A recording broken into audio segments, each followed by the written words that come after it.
السلام عليكم ورحمة الله وبركاته.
إن الحمد لله نحمده ونستعينه ونستغفره ونعوذ بالله من شرور أنفسنا وسيئات أعمالنا.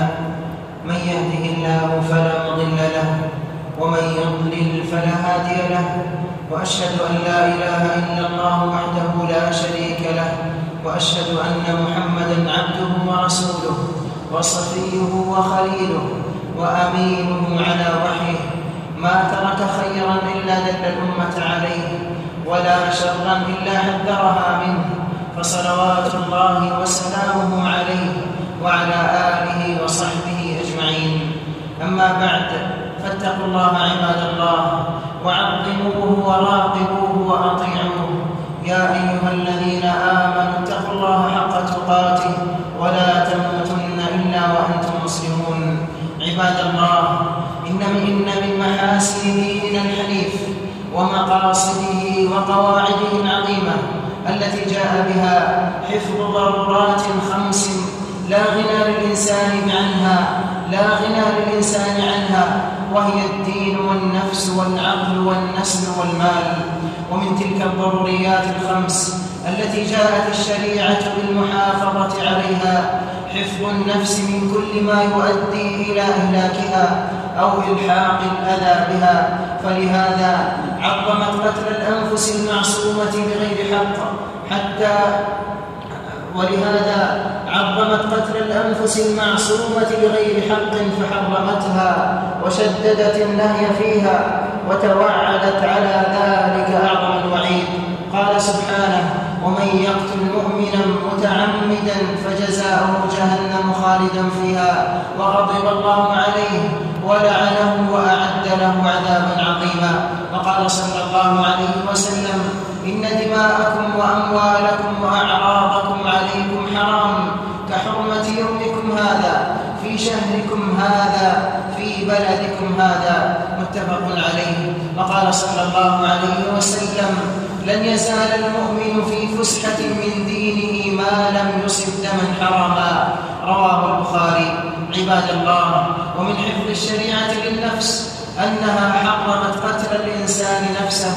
قال سبحانه: ولا تقتلوا أنفسكم إن الله كان بكم رحيما، وتوعدت على القاتل أعظم الوعيد.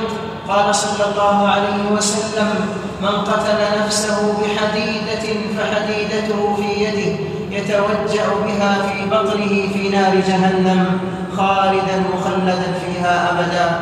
ومن شرب سما فقتل نفسه فهو يتحسى في نار جهنم خالدا مخلدا فيها أبدا. ومن تردى من جبل فقتل نفسه فهو يتردى في نار جهنم خالدا مخلدا فيها أبدا، متفق عليه. وحفاظا على النفوس حرمت الشريعة كل سبب يؤدي إلى إزهاقها وقتلها بغير حق، فنهت وغلظت النهي وشددت في رفع السلاح على المسلم. قال صلى الله عليه وسلم: لا يشير أحدكم على أخيه بالسلاح فإنه لا يدري لعل الشيطان ينزع في يده فيقع في حفرة من النار، بل لعنت الملائكة من فعل هذا. قال صلى الله عليه وسلم: من أشار إلى أخيه بحديدة فإن الملائكة تلعنه حتى يدعه وإن كان أخاه لأبيه وأمه، رواه مسلم. ومن حفظ الشريعة للأنفس أنها نهت عن كل ما يلقي بالنفس إلى التهلكة. قال سبحانه: ولا تلقوا بأيديكم إلى التهلكة. ومن تعظيمها عباد الله، ومن تعظيمها لحفظ النفوس أنها أوجبت على الإنسان كل ما يؤدي إلى البقاء، فأوجبت تناول الطعام والشراب حتى لا يعرض حياته للخطر، وأمرت بالتداوي. قال صلى الله عليه وسلم: تداووا عباد الله فإنه ما أنزل الله داء إلا جعل له دواء علمه من علمه وجهله من جهله. عباد الله، ولأجل تعظيم النفوس وحفظها وحقنا للدماء شرع القصاص والديات والكفارات في القتل العمد والخطأ. قال سبحانه: وكتبنا عليهم فيها أن النفس بالنفس والعين بالعين والأنف بالأنف والأذن بالأذن والسن بالسن والجروح قصاص. وقال سبحانه: وما كان لمؤمن أن يقتل مؤمنا إلا خطأ، ومن قتل مؤمنا خطأ فتحرير رقبة مؤمنة ودية مسلمة إلى أهله. وقال النبي صلى الله عليه وسلم: من قتل له قتيل فهو بخير النظرين، إما أن يفدى وإما أن يقتل. أقول قولي هذا وأستغفر الله لي ولكم ولسائر المسلمين من كل ذنب، فاستغفروه وتوبوا إليه إنه هو الغفور الرحيم.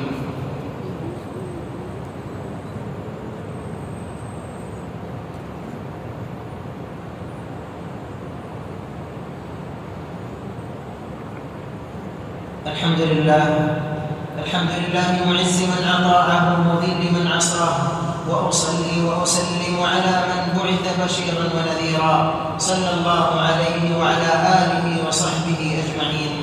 أما بعد، فإن من حفظ الشريعة للأنفس أنها رغبت في كل سبب يساهم في حفظ النفوس ويحافظ عليها من الوقوع في التهلكة. بينما رجل يمشي بطريق وجد غصن شوك في الطريق فأخره فشكر الله له فغفر له. وقال سبحانه: ومن أحياها فكأنما أحيا الناس جميعا. ألا وإن من أعظم ما يساهم في حفظ النفوس وحمايتها اتخاذ الأسباب الشرعية والحسية ومعرفة الوسائل والطرق التي تعين على حفظها بمعرفة وسائل السلامة والإسعافات الأولية والمهارات التي تعين على ذلك من المصادر الموثوقة. ثم صلوا وسلموا على من أمركم بالصلاة والسلام عليه، فقال في محكم كتابه: إن الله وملائكته يصلون على النبي يا أيها الذين آمنوا صلوا عليه وسلموا تسليما. اللهم صل وسلم على نبينا محمد. اللهم وارض عن الخلفاء الراشدين أبي بكر وعمر وعثمان وعلي، وعن سائر الصحابة أجمعين ومن تبعهم بإحسان إلى يوم الدين. اللهم آمنا في أوطاننا، اللهم وأصلح أئمتنا وولاة أمورنا، اللهم وفق ولي أمرنا وولي عهده لما تحب وترضى، اللهم انصر بهم دينك وأعل بهم كلمتك. اللهم إنا نسألك من الخير كله عاجله وآجله ما علمنا منه وما لم نعلم، ونعوذ بك من الشر كله عاجله وآجله ما علمنا منه وما لم نعلم.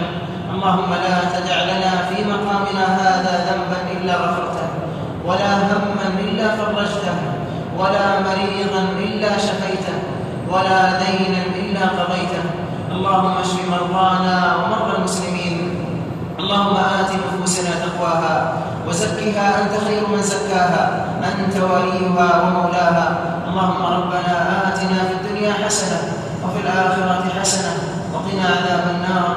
سبحان ربك رب العزة عما يصفون، وسلام على المرسلين، والحمد لله رب العالمين.